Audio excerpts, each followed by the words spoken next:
হল মালিকের অবস্থা কি পরিমাণে খারাপ যাচ্ছে আজকে এই বিস্তারিত আলোচনা করব এই ভিডিওতে। হ্যালো এভরিওয়ান, আসসালামু আলাইকুম। আশা করি সবাই ভালো আছেন, সুস্থ আছেন। ঢাকাই সিনেমার শীর্ষ তারকা শাকিব খানের নিত্য নতুন আপডেট পেতে হলে অবশ্যই ইউটিউবে নতুন হয়ে থাকলে সাবস্ক্রাইব করবেন, ফেসবুকে হয়ে থাকলে ফলো দিবেন। So let's go.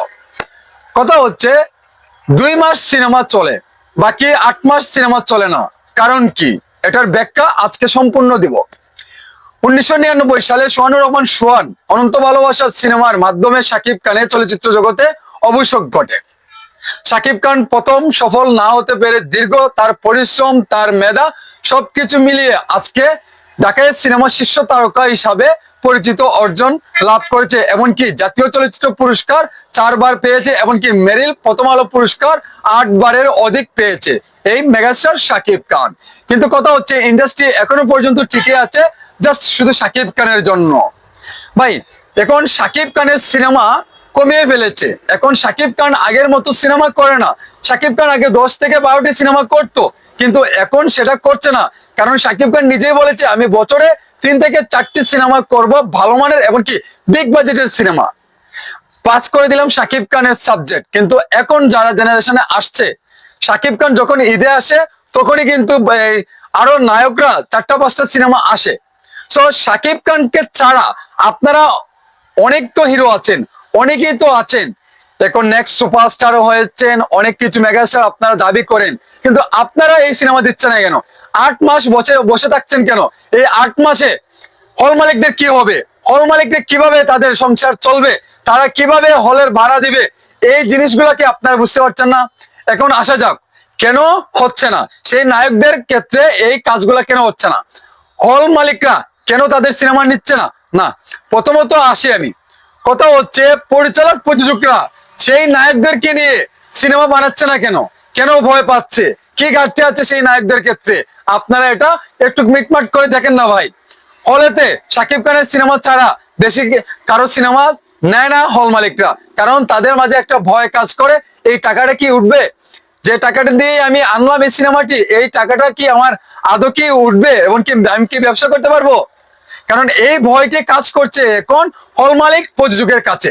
তো আমার কথা হচ্ছে নেক্সট সুপারস্টার আপনারা তো অনেকেই বলেন, তো আপনারা এই 8 মাস সিনেমা দিচ্ছে না কেন?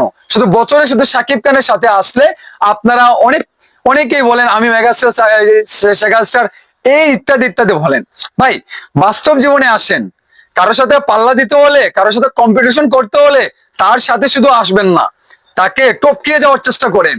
2006 সালে যখন মান্না ভাইকে টপকিয়ে শাকিব খান হয়ে যায় সুপারস্টার, এমনকি মান্না ভাইয়ের পারিশ্রমিক 5 থেকে 6 লাখ টাকা ছিল, কিন্তু শাকিব খানের তখনই 10 থেকে 11 লক্ষ টাকা পারিশ্রমিক নিত। তাহলে 2006 সালে যদি শাকিব খান মান্না ভাইকে টপকিয়ে আজকে এই জায়গায় রাজত্ব করতে পারে 2 যুগেরও বেশি সময়, আপনারা কেন পারছেন না শাকিব খানকে টেক্কা দিয়ে যেতে? সো আপনাদের ঘাটতিটা কি? এখনের যে নায়কগুলা, আপনাদেরকে বলি আপনারা ভালো কিছু করেন ভাই, পরিশ্রম করেন, তাহলে দেখবেন একদিনও আপনার সফলতা আসবে। শাকিব খানে একদিন দুদিনে সফলতা অর্জন করে নাই। শাকিব খান দীর্ঘ 25টা বছর ধরে কাজ করতে করতে করতে করতে সে আজকে এই জায়গায় এসেছে। এবার আসি শাকিব খানকে নিয়ে কিছু আলোচনা, আরো কিছু করা যাক। শাকিব খান সুপারস্টার হওয়ার পিছনে কি ছিল? সুপারস্টার পিছনে শাকিব খানের অনেক পরিচালক ছিল, নৃত্য ডান্সার ছিল আজিজ রেজা, এমনকি বলি পরিচালকরা ছিল। এমনকি 1999 সালে সোহানুর রহমান সোহানের মাধ্যমে যদি এই সিনেমাতে অভিষেক না করতো, তাহলে আজকে শাকিব খান সৃষ্টি হতো না।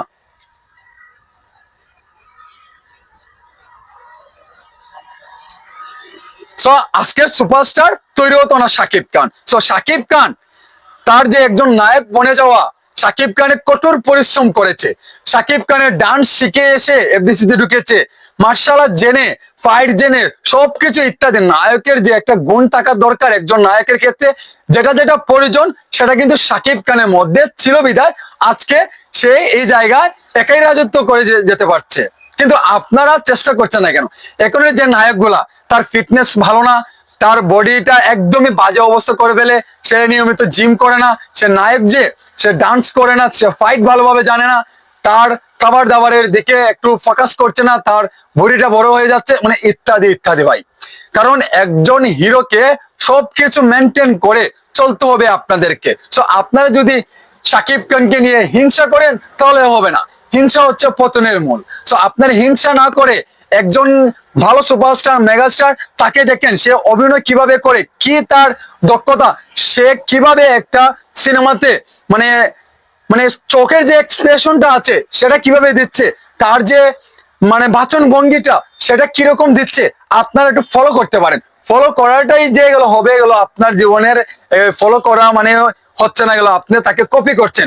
কপি জিনিসটা সাবজেক্টটা আলাদা ভাই। কারণ অনুকরণ করা মানে একজনকে অনুকরণ করতেই পারেন আপনি। সো কপি জিনিসটা কি, মানে একজনকে দেখে আরেকজনে সেই সিনেমা সেম টু সেম হয়ে গেল, এটাকে কপি বলেন। এটা অনুকরণ ভালোবাসার জায়গা থেকে এটা সৃষ্টি হয়। সো বন্ধুরা, ভিডিওটি অনেক লং টাইম হতে পারে, আপনারা প্লিজ এই ভিডিওটি আমার কাছে আমার এই কেরিয়ারে বেস্ট একটি ভিডিও, এমনকি এত লং ভিডিও আমি আপনাদেরকে বোঝানোর জন্য এত বড় ভিডিও করছি। সো আপনারা প্লিজ সবাই কিন্তু বাংলার ইন্ডাস্ট্রি বাঁচাতে হলে নায়ক আরো প্রয়োজন, শুধু শাকিব খান হলে চলবে না। শাকিব খান একাই আর কি করবে? শাকিব খানের তো একটা বয়স হয়েছে, শাকিব খানের তো একটা বয়সের মাপ অনুযায়ী তো সিনেমা করতে হবে ভাই। কারণ শাকিব খান যখন আগে ইয়াং ছিল তখনই কিন্তু বছরে 10 থেকে 12টি সিনেমা মুক্তি দিত, কিন্তু এখন তার বয়স হয়েছে, তারও গঠন মানে সবকিছু কিন্তু চেঞ্জ হতে যাচ্ছে ভাই, মানে দুর্বল হতে যাচ্ছে। তারপরেও দেখেন তার ফিটনেসটা ইয়াং ছেলেদের মতো লাগে, 25 বছরের ছেলেদের মতো লাগছে। তার এই যে 2023 সাল থেকে 2025 সালের ভিতরে যে কয়টি সিনেমা এসেছে সেটা কিন্তু ব্লকবাস্টার সিনেমা, এমনকি